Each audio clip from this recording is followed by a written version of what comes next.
Good morning. Evening to those on the West Coast. It's after midnight here on the East Coast, and so we're somewhere in between. Happy birthday. Is it somebody's birthday today? Whose birthday?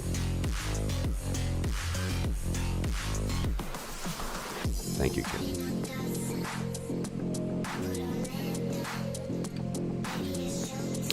So, I thought it'd be an interesting subject to talk about planetary magic.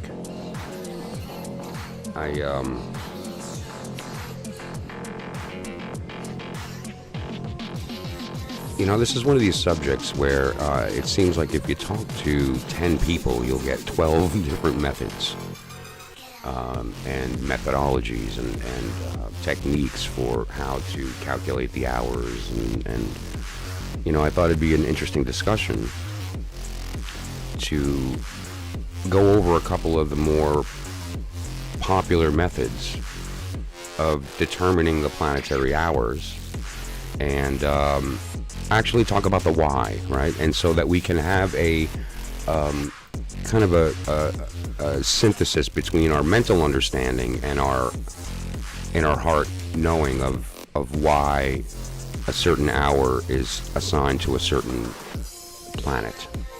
And what is the implication of that, right? What does that mean if an hour is assigned to a planet? What's some of the magical baggage that we can bring along with that to enhance our work, right? What angels are associated with those planets, and what are some of the symbols that we can use to kind of develop a vocabulary between the planetary hours and, say, maybe a magical working that you wanted to do to either manifest something or to get rid of something in your life, or to gain insight from a particular perspective that's maybe outside of your normal way of thinking or comfort zone. It's very useful in a lot of respects. And so I was asking myself, today's my birthday. I turned 50 today. And just was thinking to myself, what's I never really considered it. What is the planetary hour that I was born, right? I mean, I know we've all done our charts and know our suns, moons, and risings, but I hadn't really considered in quite a while. I've done this before for myself, but I hadn't committed it to memory, and I hadn't considered in a while, what's my planetary hour? And so I thought, what an interesting exercise to just use kind of my own birth and go through the process, right? And so we can see, at least from my methodology, how do you derive the planetary hours, and then we can have a conversation about what the different methods are and how they might differ, until we get a good feeling for what we feel is correct when choosing the starting point, which we'll talk about. As well today, I thought it'd be fun to go through the astro weather forecast, so I can give us all a little insight on what's coming and maybe how to best navigate that. It's sort of like standing really high on a cliff and looking out, and so you can see what's coming. You may not be able to affect it immediately, it's still far away, but it's approaching, and so it gives you an idea of what to expect and kind of how to take your next steps there.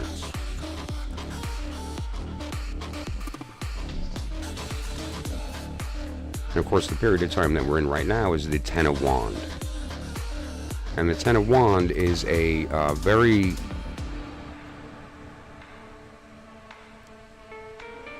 dynamic period of time. The Ten of Wands is this period of time where the bundle has been collected, right? There's this period of time in that 9 where we find ourselves battered after a battle, a little injured but survived, and through that had gained strength.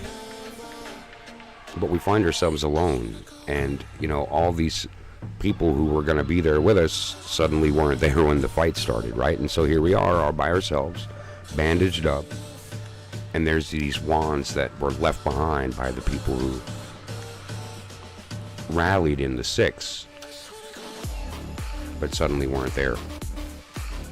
And the 10 is picking those pieces up, and it's this very magical alchemical moment where the process of the phoenix is ignited, right? What are we doing with these wands but building this bonfire, which is the space in which the work can happen? Because remember that, the phoenix is not reborn from flame, but from the ashes. And so there has to be that moment where the fire consumes and then the ashes are produced for it to then be reborn. And that's when we move into the period of Capricorn. And so, looking at this period of time, we may find ourselves in a strange energy and yet loss at the same time. It's a weird moment of feeling okay and almost energized about losing something, and that's not always an obvious thing to see, and it sounds sometimes counterintuitive to feel good about losing something, but it's such a change that it can almost not even be obvious. It might just seem like the natural flow of things, and there's a new opportunity that's arisen, or a relationship change, or you come to a different stage of your life and you just look at things in a different way that shows you something that you hadn't seen before. It could be pretty dramatic and yet not so obvious. But when we participate in it, when we say, no, I'm going to willingly go through this process of it's not about losing the self. It's about recognizing what is authentic and keeping that, and not holding on to the things that aren't the self. Right, so you'll hear a lot about destroying ego, and you'll hear a lot about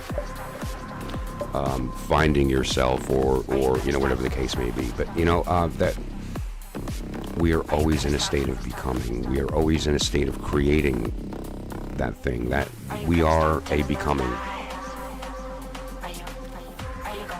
And so if we consider what our role is in that process, whether we're paying attention to it or not, whether we're participating or not, it's to transform.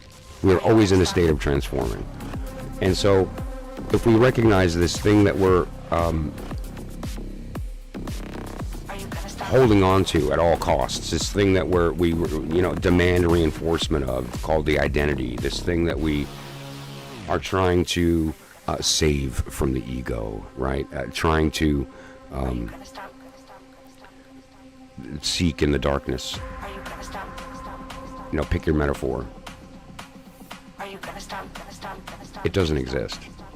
It's created in the moment, and then we identify with that thing that we're creating, right? And so this period of time is, in a sense, the moment where that is not just let go of, but ameliorated. It's lifted up. I'm going to bring up the card for Sagittarius, which is a very alchemical process happening here. This is the red lion turning white, right? The white eagle turning red, and the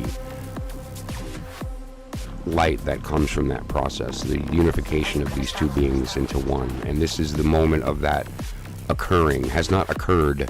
It's in the process of occurring in this card. And this is, of course, the 8, 9, and 10 of Wands, right? Which we see in Sagittarius. And so,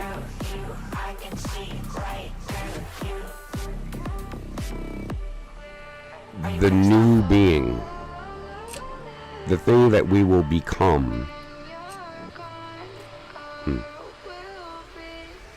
is in process right now.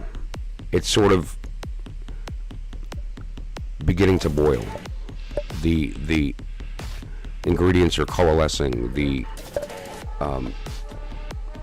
lighter is evaporating while the heavier settles, and there's a separation and a unification that happens at the same time. The separation is the things that we carry that we let go of. You can certainly define that as a separation. And then we have the self that we are, that we've always been, that is no longer burdened by those things. There's also a sense of acceleration that occurs, right? Because if you imagine you're heavy and running at your full power, and as you drop things, you are able to run faster, and as you drop more, you're able to run faster, so forth. It's that same idea of the boiling. As the heat increases, and all this activity is happening, there's that moment of that rise, that moment where the separation is complete, and it's no longer a separation, it's a unification of yourself.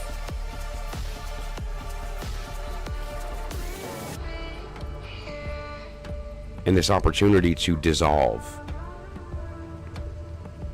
And now what's left behind is all the stuff that you, quote, weren't, right? And that stuff that you weren't reemerges in this Two of Pentacles in Capricorn, and this process takes a very different direction.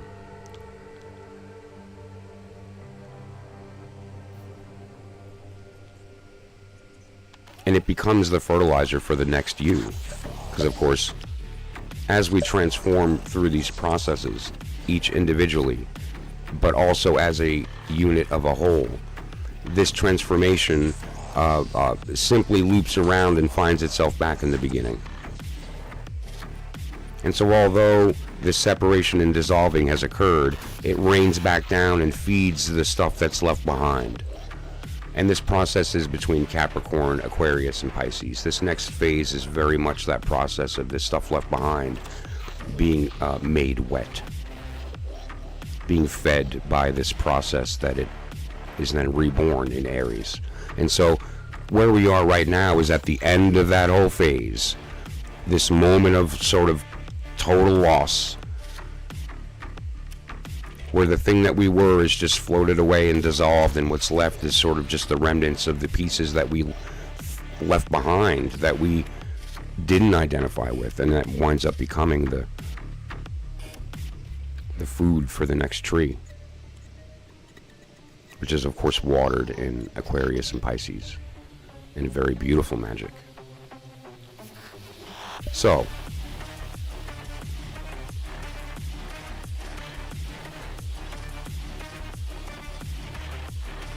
this has been your Astro Weather Forecast. And obviously there's more to that on an individual basis, kind of where you are in that process. Whether barriers are met with understanding, or met with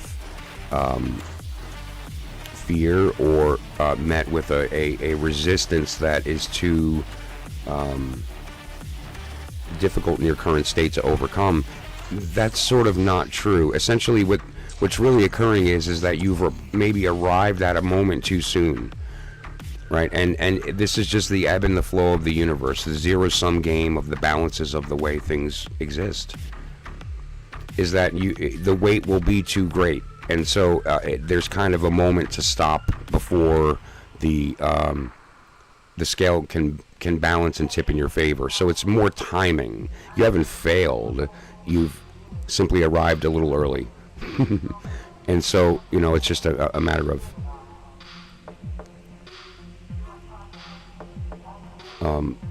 giving into that process and tipping the scale actively, knowing that that's part of the dynamic, right? That's part of the thing that we always need to overcome.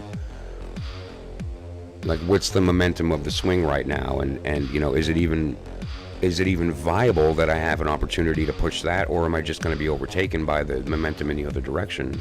And so I could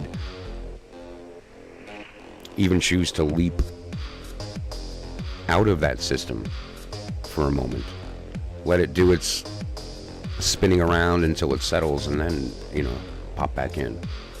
There's all kinds of opportunities when you're able to see it from many perspectives.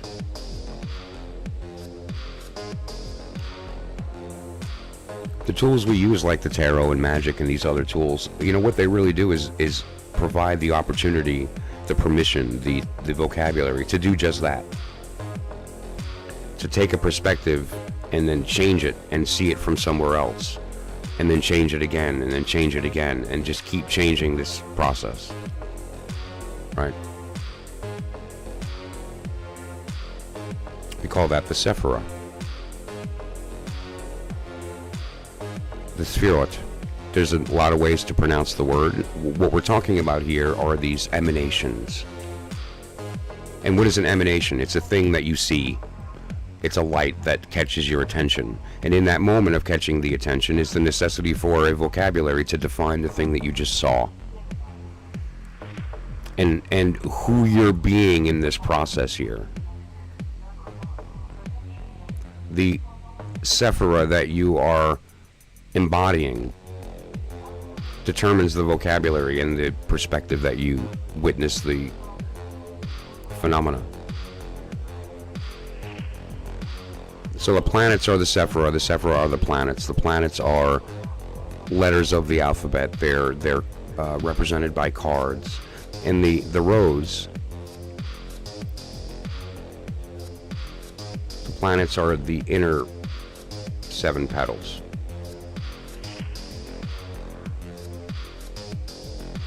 And we have a very specific order that you'll see this planetary map. And that order is essentially descending on the tree, meaning that if we take the tree here and we look at 1, 2, 3, 4, 5, 6, 7, 8, 9, 10, this is essentially giving us a directionality, an ordinality. There's an order to it. And moving from 1 to 10, we call descending, going down the tree. Right? That lightning bolt that struck existence into being. Starting with Saturn at number 3, 1 and 2 are not planets in the system. They're unmanifest. And we have Saturn, Jupiter, Mars, the Sun, Venus, Mercury, the Moon. Malkut is the Earth or the body, or there's a lot of things, but that we're not discussing that here in the 7 planets. We go back up to Saturn and do it all over again, right? So these 7 planets descending follow that order, and you'll see that here as well. Right, starting with Saturn, Jupiter, Mars, the Sun, Mercury, or it's Venus, Mercury, Moon. And specifically, it's the order on the tree.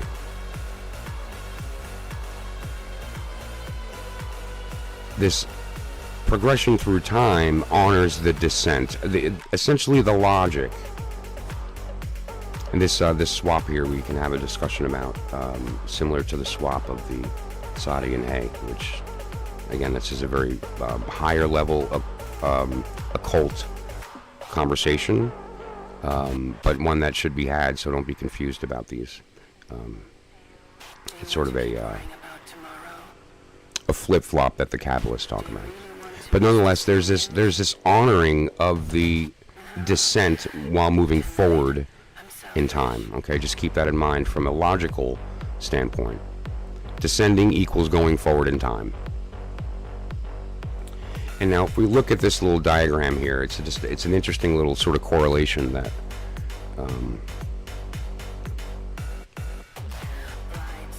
I still find so fascinating. And just to be clear what we're looking at here, I'm going to draw it out again a piece at a time, so that it's clear how just really, really interesting this is. The sky's so empty. Starting with Saturn,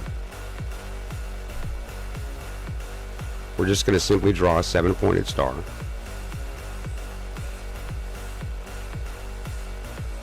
Okay. Now, starting with Saturn, we're going to write the planets in a descending order. All right, so that's Saturn, and then Jupiter. Okay, then we get Mars. We get the Sun. We get Venus. We get Mercury. We get the Moon. Okay, the 7 planets. And now a very interesting thing happens here.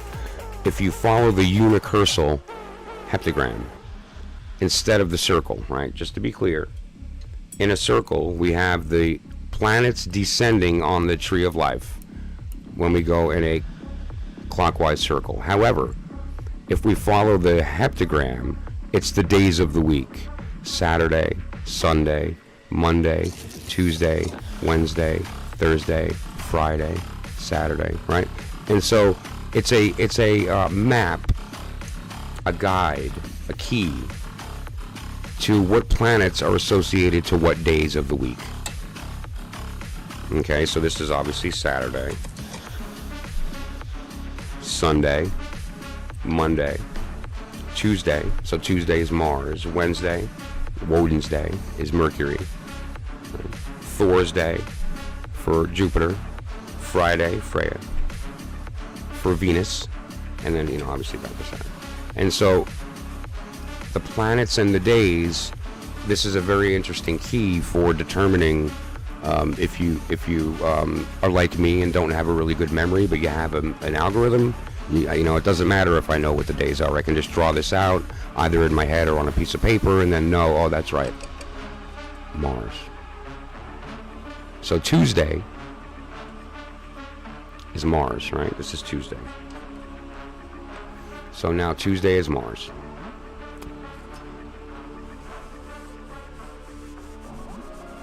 So I asked myself, okay, I was born on a Tuesday, incidentally. December 16th, 1975 was a Tuesday.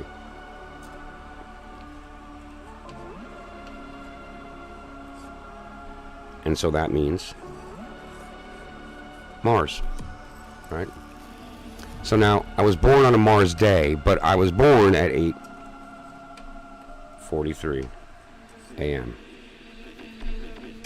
Okay? And so what is the planetary hour of 8:43 a.m.? I know that I was born on a Mars day because Tuesday is Mars. But now,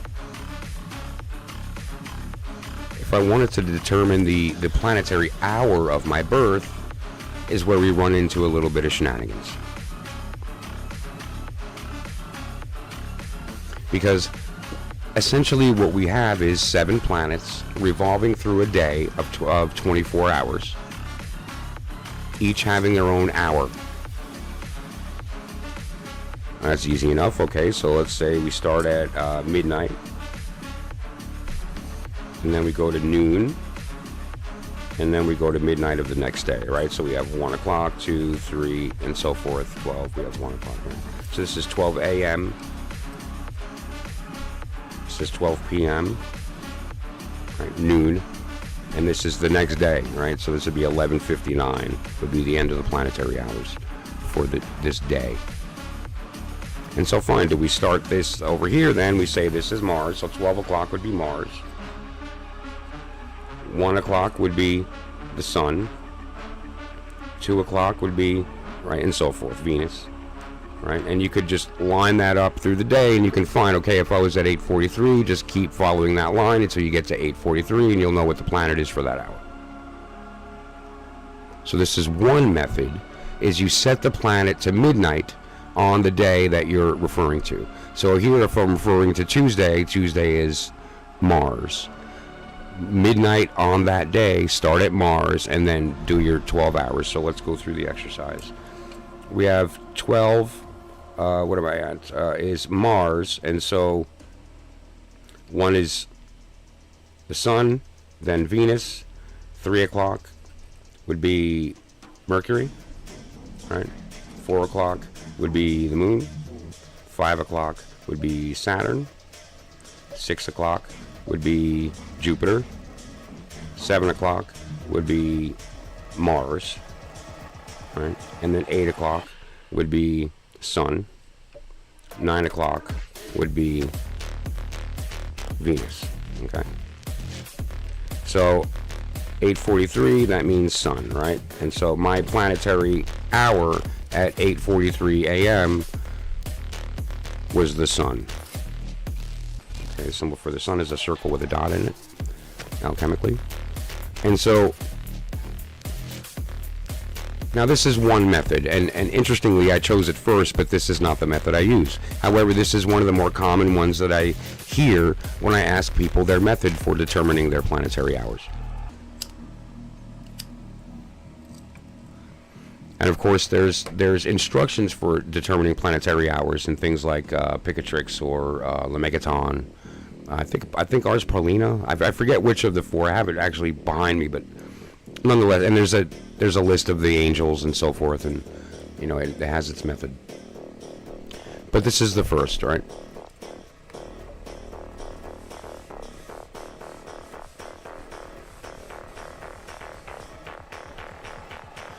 There's another method. If you consider what we're talking about here, we're talking about the sun. We can't discuss hours of the day unless we're discussing the sun, because that's what we're talking about. We're talking about the from sunrise to sunset, that time in between. There's a middle point. All of this is solar in nature. And so rather than looking at midnight being the planet of the day, noon is when the sun is at its fullest point. And now not 12 o'clock, just to be clear, not 12 o'clock. It's the point when the sun is at its highest point, right? Where it casts no shadow. If something is, you know, stuck in the ground and pointed straight up, noon, it'll cast no shadow.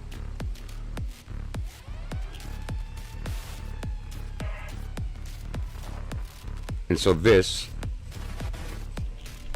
would be Mars. Mars is at that noon point. Okay? And so now you have the very small job of filling in your planets forward and backward to the appropriate hour. Again, in my case, it was 8:43 a.m. Okay, part of my handwriting. And so if I start at noon, I'm going to go back, and now this is not going to be 12 o'clock. For this example, I will do it at 12 o'clock, but it's not going to be 12 o'clock. It will be 2 days a year. Summer and winter solstice. Summer solstice is there's this beautiful extremes. And the equinoxes are an opposite extreme of this of these perfect moments. Winter solstice, it's all the way at the one end. Summer solstice is at the other end, and it makes this, the sun makes this beautiful kind of shape through the sky. It's kind of really, really pretty. So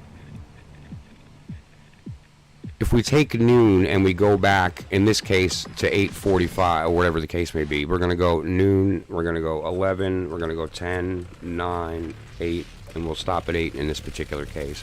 So in this case, forward is descending, so going backward in time, we're going ascending on the tree. So 11 is going to be Jupiter, right? Then we're going up from there into Saturn, right? And then we're going up to the moon, right? And then we're going up to Venus. No, Mercury, right? So Mercury is my planetary hour if I start at noon, right? And so we have Mercury. And this happens to be my particular method. I use the method of going from noon and going forward and back, and just finding out the period of time when noon is, because it's not 12 o'clock unless, again, there's only specific times of the year that's true, due to the wobble of the earth and other fun stuff about balls rolling into balls and gravity in space at extreme speeds. So this method is one that I think it just rings with me. It just feels good to me. Spaceballs. I love that. Thank you for that. I'm surrounded by assholes. No, so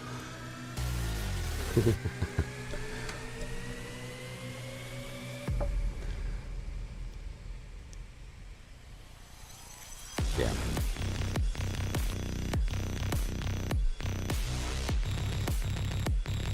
There's also obviously sunrise, which is an equally correct method, right? And so what you would essentially do is here's midnight on the next day, noon, and there's a certain point which is sunrise. And sunrise is also different depending upon what time of the year you are, obviously, and so, you know, check it locally. Thank God for the internet, right? We have these beautiful resources now where we had to do some hardcore math back in the day. You'd have to grab an ephemeris or, you know your stuff and how to, and calculate, you know, moon phases. It was really fun but hard. But now we could just go look it up. And so just make sure you get the actual sunrise for the day. And you can set that to, in this case, you would set that to Mars, right? Because we're Tuesdays Mars, so sunrise Mars, and then do your forward and back hours from that perspective. In this particular case, sunrise on the day I was born was at 7, what did I have down here in the beginning of the video? 7:13, I think. So I would have been 2 planets ahead.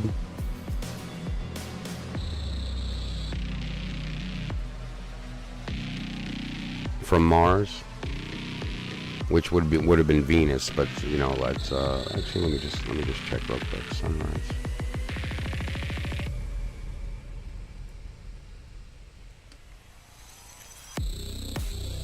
(1975) December. Okay, 16th was 7:30. 7:30. No.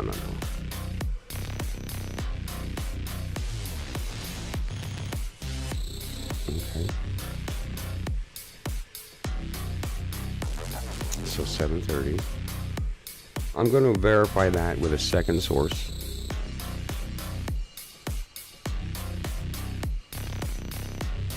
Interesting here. Okay, yeah.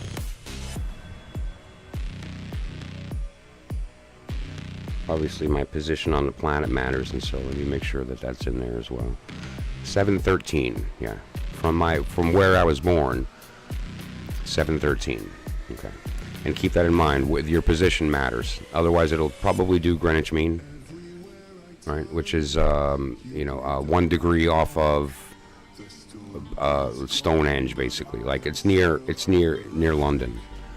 But being born in New York, it's 7:13 was sunrise. Okay, good.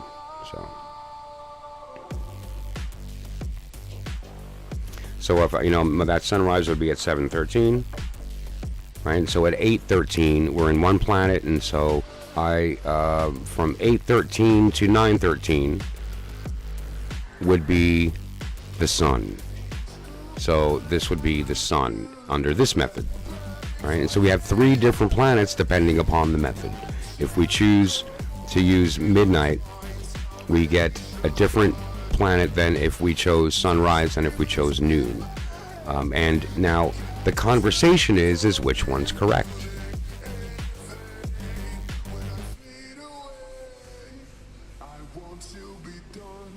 Because sometimes you'll look at some of these manuscripts and what you'll see is almost looks arbitrary, right? In Crowley, I think, was it in 500? Was it in 777 or 500? I don't know. Let's flip real quick. addressed that in one of his footnotes. It wasn't in the actual.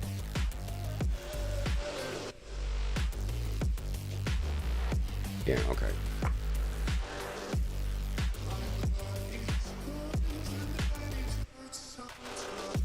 They should, but do not accurately refer to the divisions of each sign into the 7 planetary parts. And anyways, then he gives the list. This is under page 144, table of correspondences. This is 777, and it's in the commentary at the end, the tables, the notes. So it's not in the 777 proper. It's in the notes, and it's before 500. Yeah, okay. And this is that combo that Rigardi put together, where he puts Gematria, Sephiroth, and 777 in one book, which is just great. But so that'd be page 144 of that particular book. Has the angelic names related, and we're going to get to those names in a sec here because it's part of the idea, and there's some other planetary stuff in there, but nonetheless.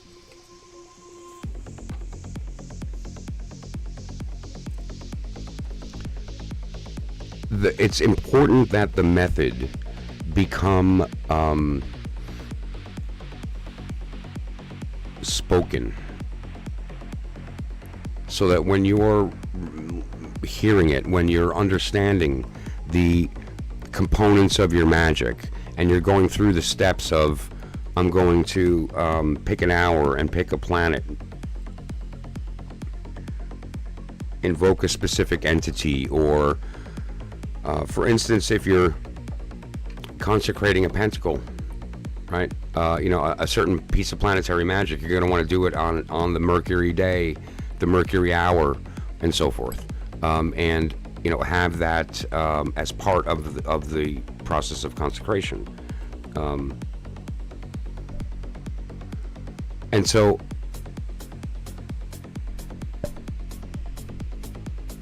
Understanding the magic of christening, which is it's essentially the creation of a thought form, the creation of an identity, of an intelligence in the moment of naming, so to speak, and the ritual moment that it's born, that it's made manifest, right? Consecration is the bell ringing that the baby cried. Right, that's the moment of its birth, so to speak, and you would do that. You would sort of energetically, spiritually, emotionally, mentally line that up as a vocabulary, such that it's almost setting a zodiacal moment for the thing that you're creating. It's giving it a zodiacal identity, which if you understand and consider what that means, it's giving it a place on the wheel. It's giving it a perspective, a sephira. It's kind of sticking it in a spot, right? In that sense, by giving something a name, you're determining its location on the tree, on the wheel, on the whatever, and that's just a way of sort of dividing it down to say, okay, what is its core elemental property? Is it watery, airy? Is it mutable or fixed? Is it, and these things. And why is that important? Because when we speak that language, and we come in the presence of a phenomena that we don't understand or have the desire to manipulate in some way, by having this vocabulary, we can have a good intuitive sense of where it is in the process and what we need to add or remove to change it into what we want. That includes relationships, that includes how we earn our living, that includes how we decide what we're going to eat, and how we change our own bodies when we're in the process of needing to heal. But nonetheless, there is a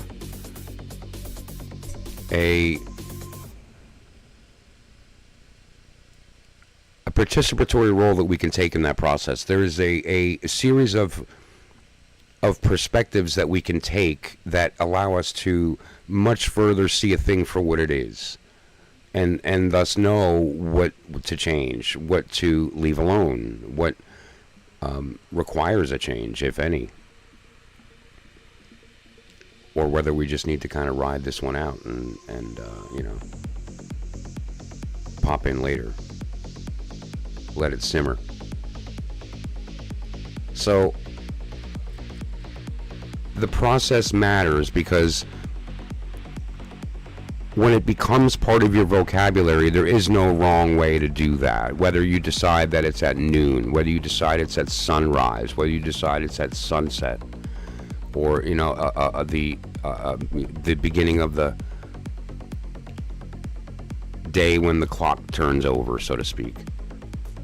They're all correct as long as when you're doing the magic that you consistently use that as part of the vocabulary such that it rings.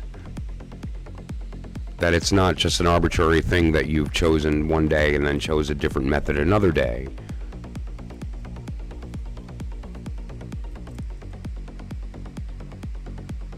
And so you can have that level of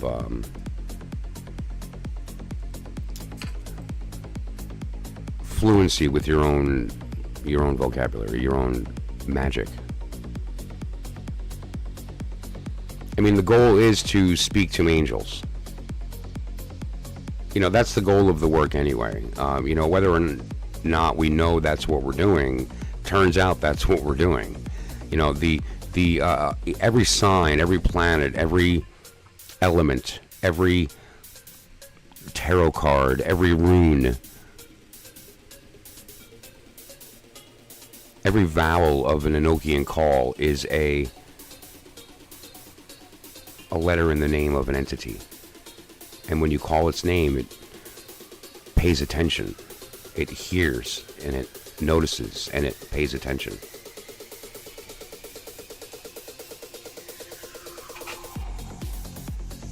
And, obviously there is value in recognizing that, even who we are is a thing that's invented, right? It's a thing that we create out of necessity, and we either reinforce or not. Okay, so I'm going to just sort of pause for a minute and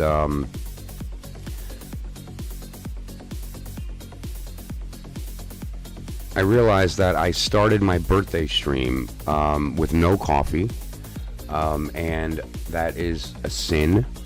And so I'm going to correct that real quick. And I've got a cup of old coffee from before. I just jumped on it, didn't even think twice about it.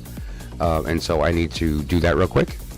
And we'll be right back.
Alrighty, sorry about that. Okay. So that's basically the gist of the kind of the beginnings of the planetary magic mechanics. You know, of just trying to determine an hour for a specific day. There was other intricacies. There's other methodologies and some things that are a little more sort of conversational in nature, and so they're better for like a group type of discussion. But that particular method is really good for just a quick down and dirty, need to get an hour real fast process. And you know, determining the method really comes down to your feeling about sunrise, and is that the planet rising, so to speak? Like, is it being born, or is noon when it's at its fullest peak of its... Lauren, how's it going? Thank you for that. And we're just having a little conversation about planetary magic. It's good to see you.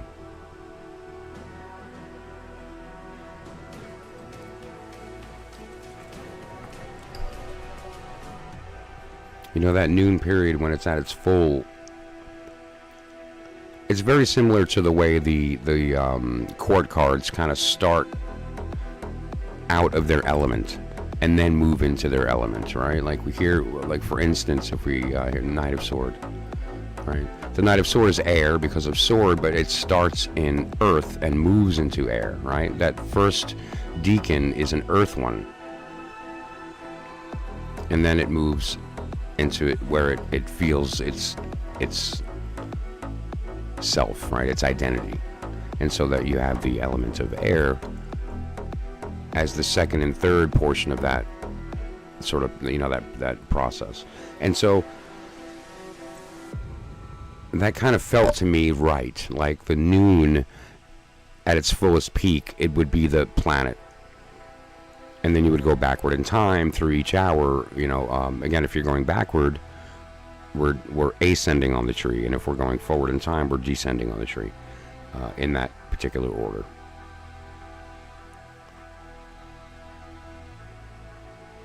And it's just really a fascinating exercise to look at that heptagram. I can't resolve it. It's sort of like, I mean, obviously I can. There's an idea that like, at some point the Kabbalists decided this process, but you know, it's kind of the question of when did we start using the order descending on the tree, that particular order, because it seems to be pretty old, right? And how, and you know, when did we start using the days of the week in their particular order, right?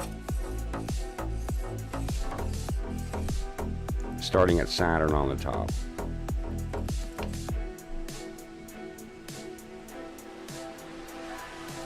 Jupiter. Mars.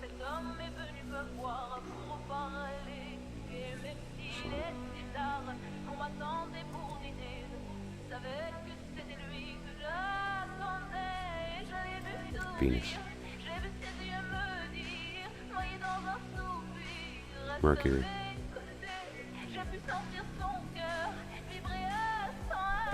Luna. And so we have the moon.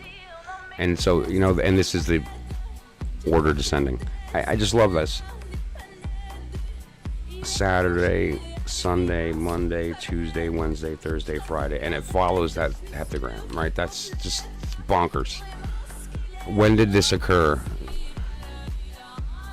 We have the order descending on the tree, and we have the Unicursal in the order of the days of the week. It's just a beautiful diagram, but that, you know, again, that's so cool. Like, when did this occur? And if you consider what needed to happen, essentially there needed to be the overlap of the order of the on the tree descending, and that be a standard of some type, right? So that whenever that occurred, but there needs to be an overlap as well with the order of the days of the week, in such a fashion that they are separated between 3 days, right? Because starting here, the next day that's appropriate is 3 days later on the septagram.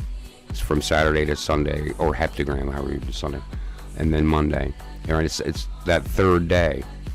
1, 2, 3, right? 1, 2, 3, and so that very, very strange that occurred. And like, at what point was that chosen as a standard? Because this is just a very interesting happening, but also needs, incidentally, happens to be a very good tool for remembering what planets are associated with what days of the week. And the easiest way to do that is like Saturn day, Sun day, Moon day. Mars is where you might get a little tripped up on Tuesday, but Woden's day for Wednesday for Mercury, the horns of Woden, that type of thing. Thor's day for Jupiter. Freya, Friday, and then back to Saturday. But that said, though, and obviously any symbol system that you decide to subscribe to, there's many. And you could even go like way deep into the Enochian, and which is really the same. It's all the same idea. What is Enochian but really advanced planetary magic? When we speak the names of those angels, it's really just rotating from that certain points in different directions for different planets. But yeah, so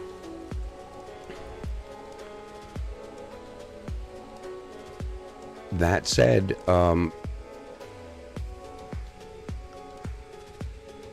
the next time there's a good consecration, whether you have a piece of artwork that has a magical purpose, or if you're creating something for somebody as a gift, or whatever the case may be, find out their zodiac, and you can consecrate it with their planetary hour. There is such a personal touch to having an item that has been consecrated to the planetary hour of your birth by somebody. It really is it becomes almost like a magical totem. It almost becomes like a guide, an entity, something as simple as a stone, but that has been invoked, that energy has that same entity present in it, and when it's with you, it can be a guide. It can be your connection to that truth, to remembering that, yes, at the hour of my birth, whatever the case may be, Sagittarius, or Saturn and Sagittarius, whatever the planets are, so on. But there's a deeper kind of identity that sometimes can appear when you look at the planetary hours of the day, of the week, for instance. Like Mars is Tuesday, and the hour of my birth was Mercury, and like, what does that connect to? Like, what's in between them, for instance, on the tree?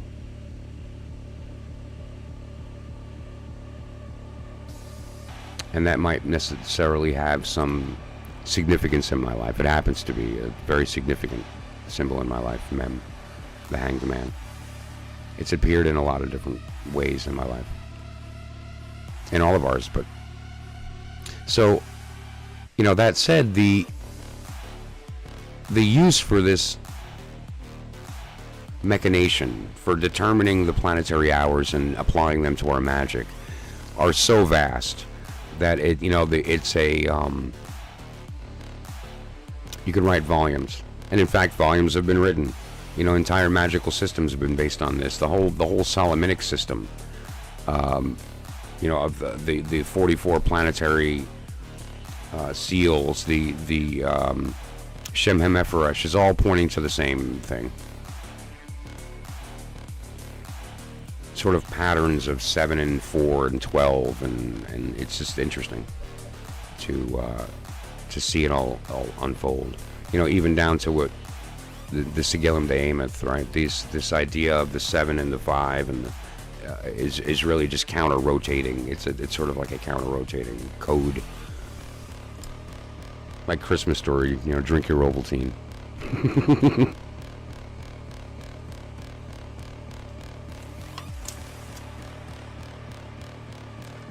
Wouldn't that be some shit? Like you finally decode the tablets of Soiga and it's drink your Ovaltine.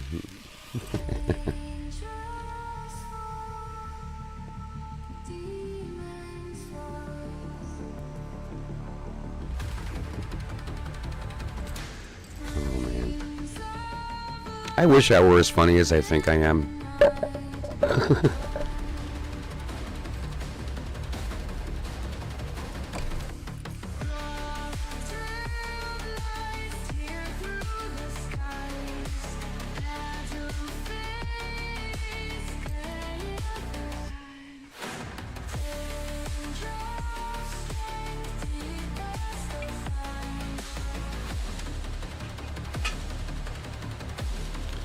So, 50 years old. Holy shit.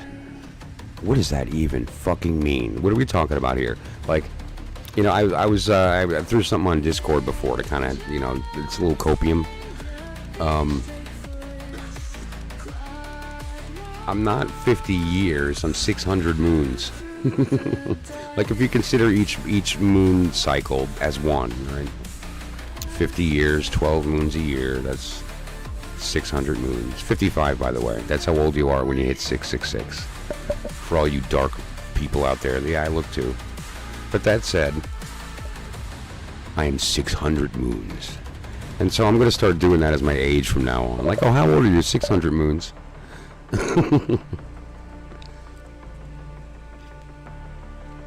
Like, I'll take it.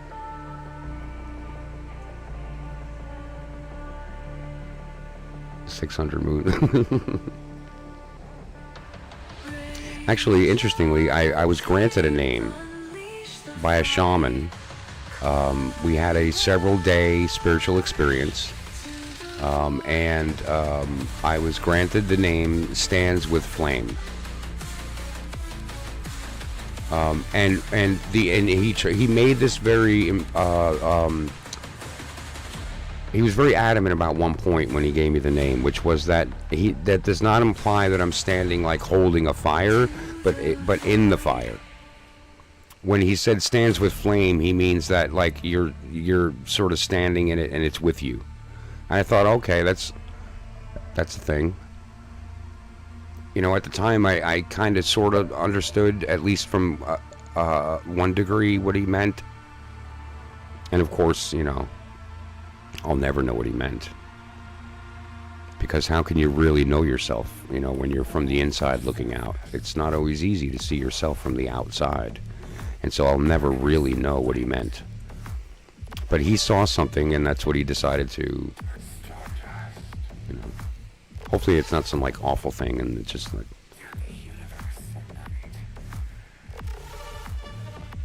But no, it was a very powerful and positive experience.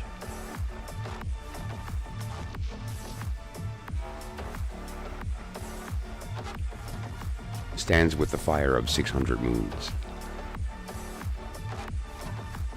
Why not? I mean, if you're going to have an Indian name, let it be interesting.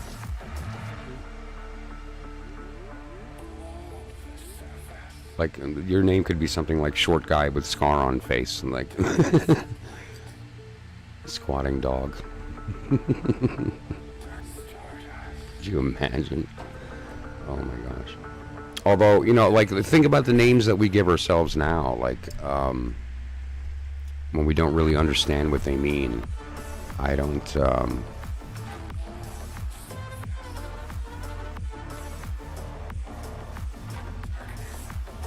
like, what is Michael?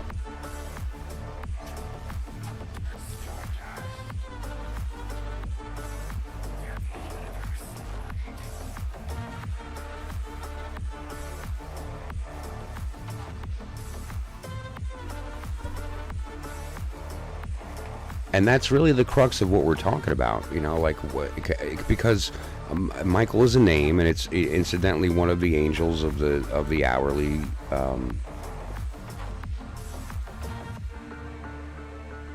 language, I guess, the planetary language of the angels.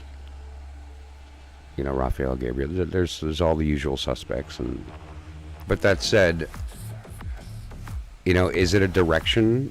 Is it, why are those 4 angels sort of more special? Or why are these 7 more special? And why, aren't there choirs and, is there, we talk about this sort of hierarchy depending upon which system you follow. There's, names for the hierarchies, and those names point to certain forms, and, eyes and wings, and the numbers mean things, and so on. Of course they do, but,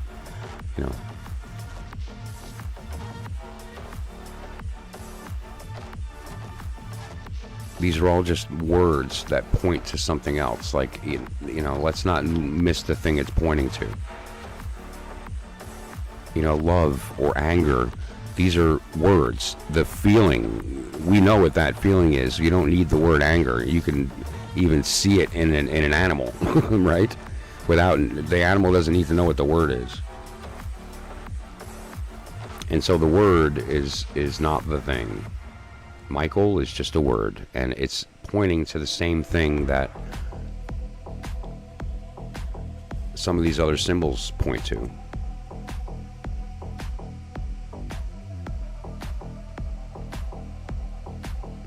And there's all kinds of sort of overlay that we use. Tarot is a beautiful language for overlaying a lot of this knowledge. And yet, of course, what is 7 but just sort of an eventuality of the unfolding of time? We have the point, and from the point emerges the 3 directions, which is 6 faces, and the point in the center being the 7 planets. There's a perspective, and then the 6 faces, the 6 directions. Like for instance, the cube. And of course, that has 12 edges. There's 12 edges on that cube. So we have the point in the center and the 6, which are the 7 planets, and then those 12 edges. Well, that's very similar, of course, to the rose. Right? We have the 7 in the center, and then we have the 12 around the end. And those 3 in the middle are the 3 directions, up, down, left, right, forward, back, which gives birth to this whole shape. Right? So the rose is the cube is the rose.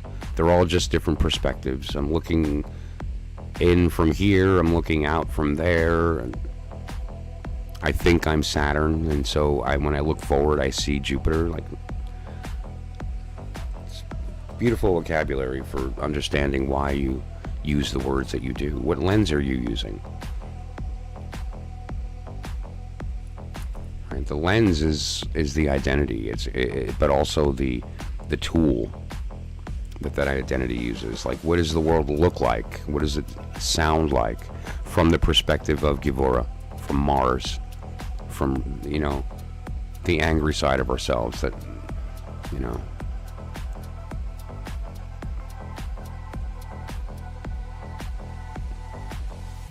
What does it emotionally feel like from Mercury's perspective? Interesting. Mercury is this, you don't always think emotion, right? It's a very mental vibe. But it does, have a will, and that will is driven, and emotions arise, stories are told, and you get Loki, right? Or you get some, or you get Thoth, Hermes. All kinds of very interesting vibes can come from that mercurial vibe.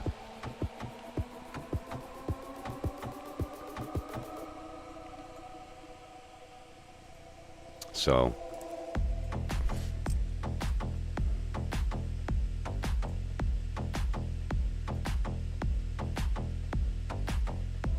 Mercury had a very powerful effect on me in a magical working recently. It actually was quite something, and I'm going to tell the story eventually and at length.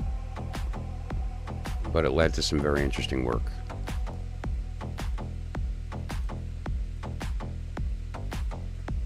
That's one of the reasons that I have present tonight. This is the 5th pentacle of Mercury. For those that are familiar with the Solomonic system, this is the 5th pentacle of Mercury.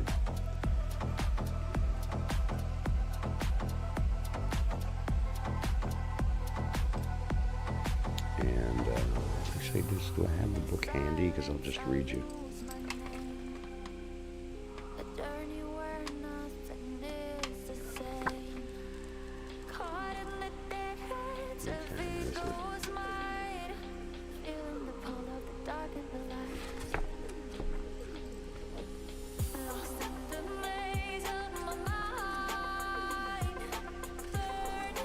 We're referring to this one here.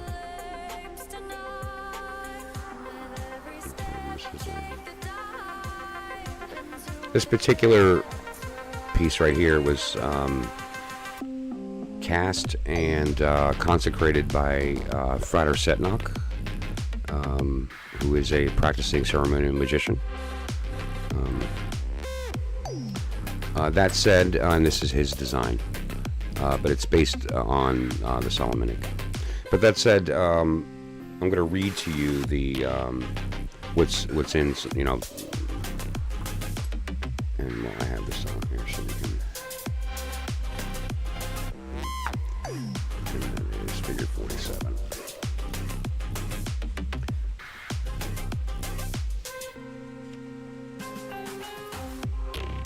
Oh, so this is 4th pentacle, not 5th. 4th. Let's get that right. 4th pentacle of Mercury. And we're here.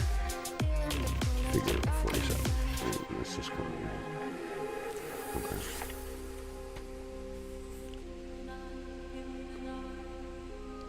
This is further proper to acquire the understanding and knowledge of all things created. Notice knowledge is capitalized.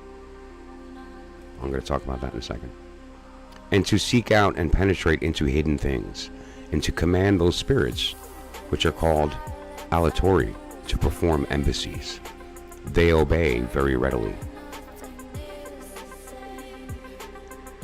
Editor's note.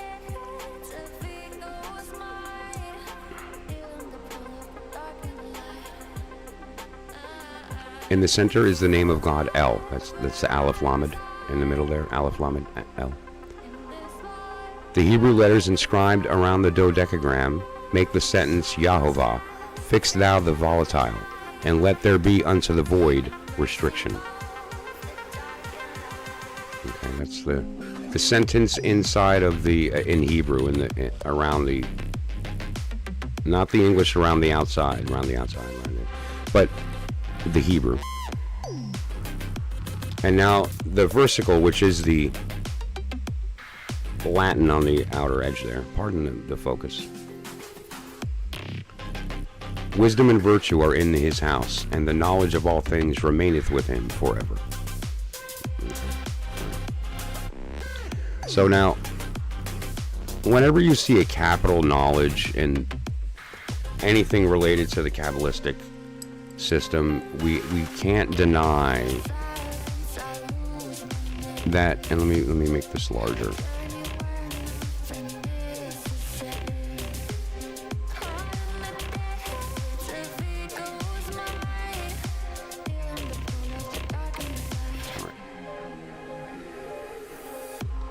We have this word, knowledge, knowing.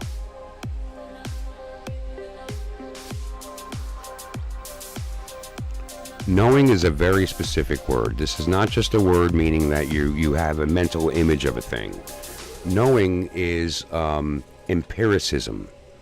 To know a thing is to be in contact with it.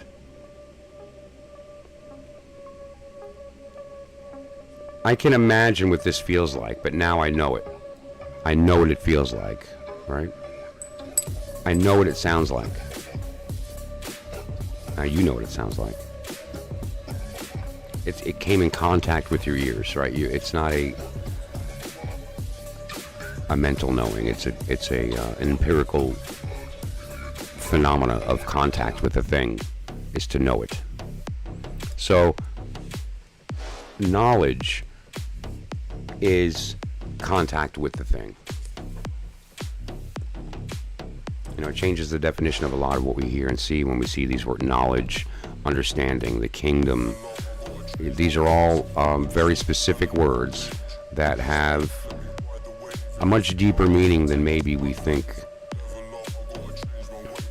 So, for instance, you'll see that there's angel names here on a lot of these Sephira, right? Like one of the more popular. Sorry, let me grab my arrow. Right, is Raphael, Michael, right? Zadkiel, Hanael.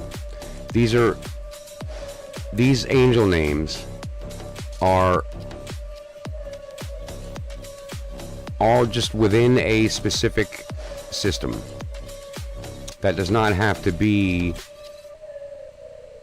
and there's Uriel in knowledge, does not have to be these exact names. In fact, angel names are simply a recognition of a certain phase, a certain position on the tree, and a certain tree within the scale of many trees.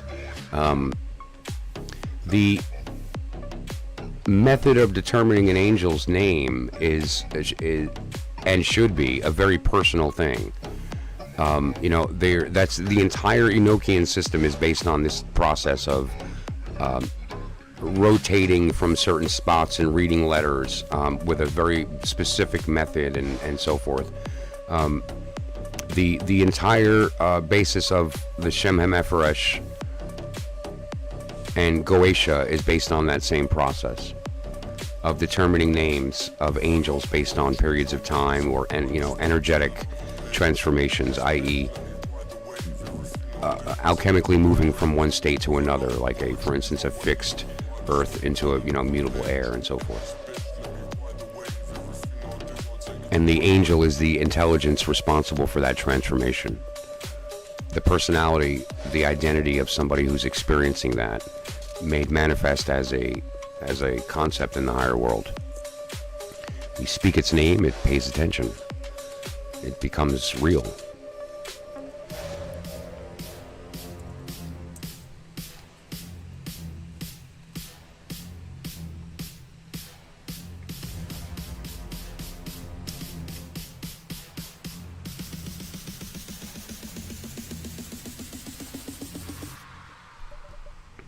So that said, I'm going to wrap it up. If anyone has any questions, in the meantime, I'm going to be up for a while doing a bunch of different things, popping back and forth on Discord, and I may pop into Twitch at some point. We'll see. But you can either catch me there or, and the number, you can text or, the Discord thing, or I'm sure there's links and stuff and whatever. Kitten will pop some things up and whatever. And join the conversation. There's always a lot of fun stuff that we try to bounce around, and I post some videos, especially on the Discord, of magical quality. Like I just recently put something up of Puff the Magic Dragon. It's not what people think. It's not, I didn't put it up as some kind of, interesting stoner thing. It was, the first 5-10 minutes of that, just, the whole thing, frankly, is an amazing, magical conversation and story being told. And those with the ears to hear and the eyes to see will recognize it. Yeah. So check it out. Otherwise, thank you for everyone who joined. And Lauren, if you're still here, thank you. Lorenza. Thank you for popping in. I really appreciate it. And otherwise, I'll see you guys soon. Have a great night. And remember, I love you always.